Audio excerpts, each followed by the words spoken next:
السلام عليكم. القصة اللي بسولفها لكم فيها من الغرابة الشيء الكثير صراحة. القصة حصلت في الأردن عام 2014 وتحديدا في منطقة اسمها جبل التاج.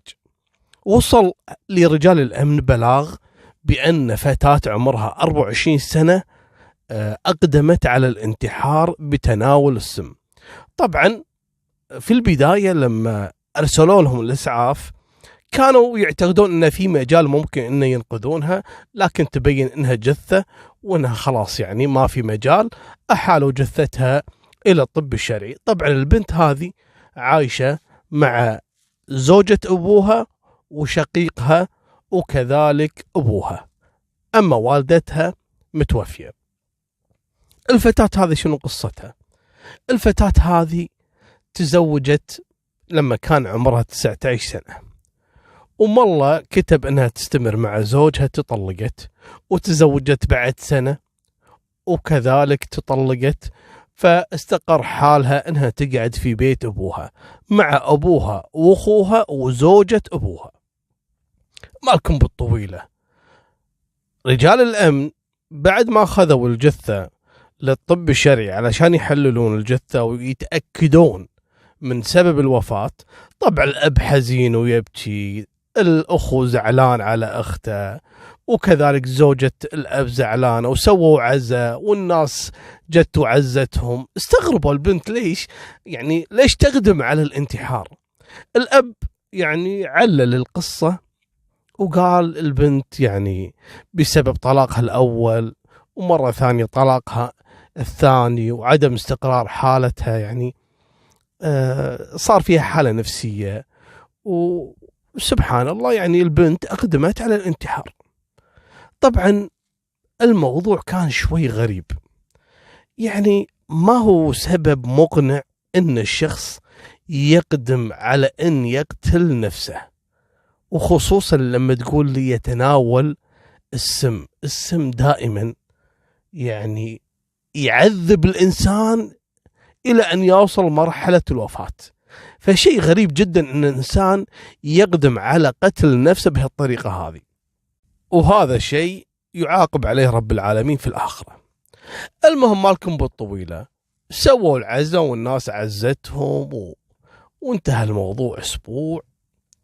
لكن رجال الأمن بعد 4-5 أيام وصل لهم تقرير الطب الشرعي يثبت أن البنت صحيح أنها تناولت السم، لكن الغريب في الموضوع أنها لما تناولت السم تناولته بطريقة غريبة. شلون؟ قالوا في أثار على يعني أثار السم، هذا سم الفيران، على خد البنت على يمين وشمال شفايفها. قالوا يعني ما احنا فاهمين شو المقصود. يعني الحين لما واحد يبي يتناول السم ما يضيع، يعني مثلا يحط على خده مرة، على رقبته مرة، يحط بشفايفه أو بفمه على طول ويأكل. يعني قالوا أن موضوع أن انتشار السم على يمين ويسار وصوب الرقبة كأن في شخص أجبرها على تناول هالسم. يعني المطلوب منكم أنكم تحققون من أفراد أسرتها من الشخص اللي ممكن أجبر البنت على الانتحار. طبعا هذا كانت يعني مجرد شكوك في البداية. استدعوا الأب، حققوا معاه، قال لا البنت هي تعاني أصلا من حالة نفسية وكذا. قالوا من اللي يعيش عندك في البيت؟ قال أخوها وكذلك بالعشرينات من العمر، زوجتي اللي هي الزوجة الثانية أمها متوفية. استدعوهم، حققوا معاهم وكذا. أبد الكل قال نفس الكلام، البنت أصلا تعاني من حالة نفسية ومستحيل أن أحد يعني يجبرها على انتحار وكذا، وعلاقتنا معاها ممتازة، اتركوهم.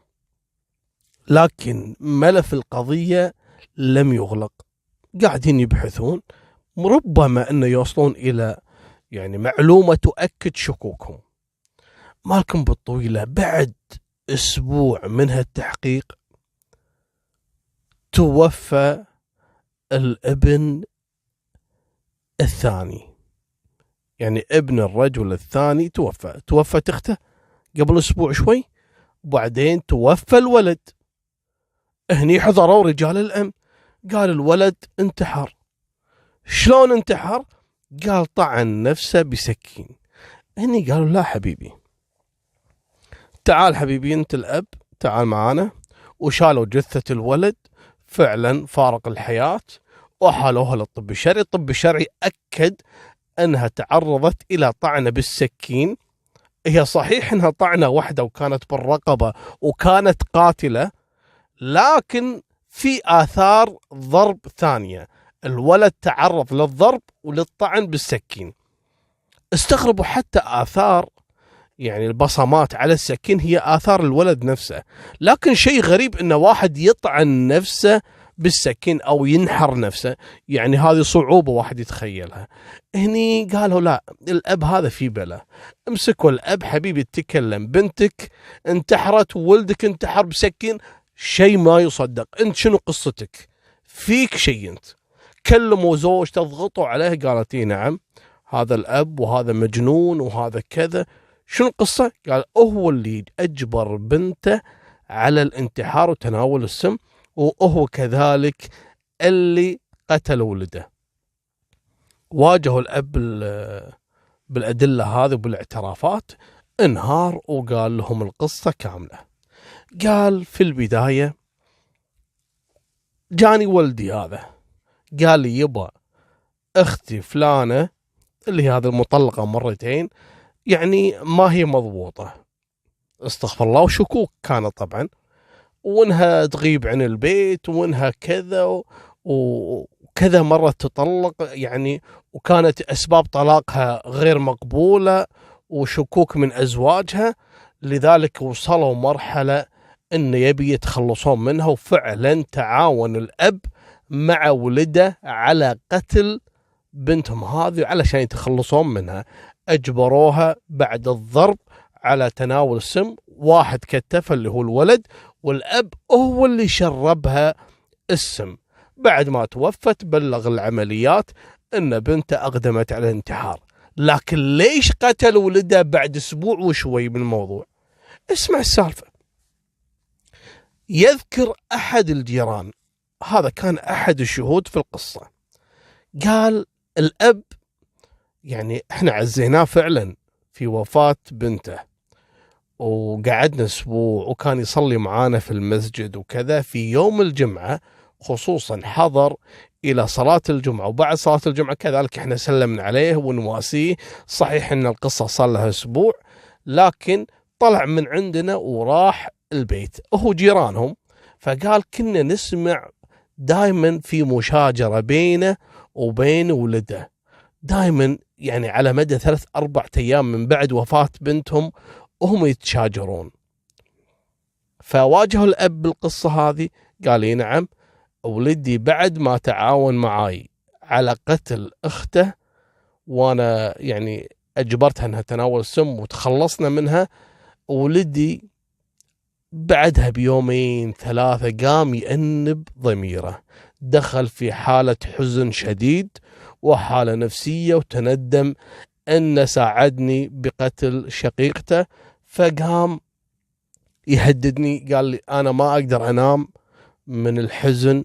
وسبحان الله فعلا يقول لك ما في أخ يقتل أخوه يقدر يعيش في حالة نفسية سيئة جدا، ممكن أنه يوصل إلى الموت من سوء النفسية. الله يكفينا الشر هالبلاء هذا يا رب العالمين. فالأخ هذا سبحان الله بعد ما ساعد أبوه أنه يقتل أخته، دخل في حالة نفسية وحزن شديد، لدرجة قعد 3-4 أيام ما يقدر ينام، وصار مثل مجنون، وقام واعتدى على أبوه بالضرب، وقام يلوم أنت اللي خليتني أساعدك إني أقتل أختي، حرام عليك، شلون إحنا سوينا كذي، شلون ضميرك يسمح لك. الأب يحاول يهديه، لا تفضحنا، سيطر على نفسك. قام يضرب ولده من العصبية والجنون قام يضرب أبوه. وقعدوا على الحال هذا 2-3 يومين لين حس الأب أن ولده هذا خلاص راح يفضحه. فقال لابد اني اقتله هو كذلك وارتاح منه. فبعد صلاة الجمعة لما راح البيت لقى اصلا ولده مثل المجنون وماسك سكين يقول له انا راح اقتلك مثل ما قتلت اختي. قام الاب ومسك السكين وطعن فيه يعني ولده من جهة الرقبة وقطع الشرايين الرئيسية. طبعا الولد طاح بالأرض ونزف لين مات. فقام الأب ومخلى السكين في إيد ولده، مسح بصماته وخلى ولده كأنه هو اللي كان ماسك السكين وكأنه هو اللي طعن نفسه في الرقبة.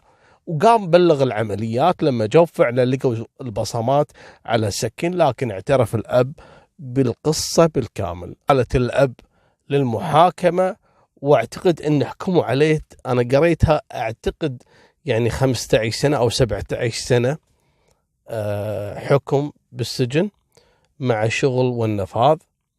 وهني انتهت قصة العائلة، وكان بسببها شكوك ما هي مؤكدة دمرت أسرة بالكامل. هذه نهاية سالفتنا، والله يكفينا شر المشاكل اللي تحصل من الشكوك. دائما خلها على رب العالمين وخلك حريص، لكن كبر عقلك وانظر إلى الحلول بنظرة أسهل وبعيدة عن الجريمة. لا تحل مشكلة بالعنف أبدا، حل مشاكلك عن طريق القانون وعن طريق الحكمة. وفمان الله، مع السلامة.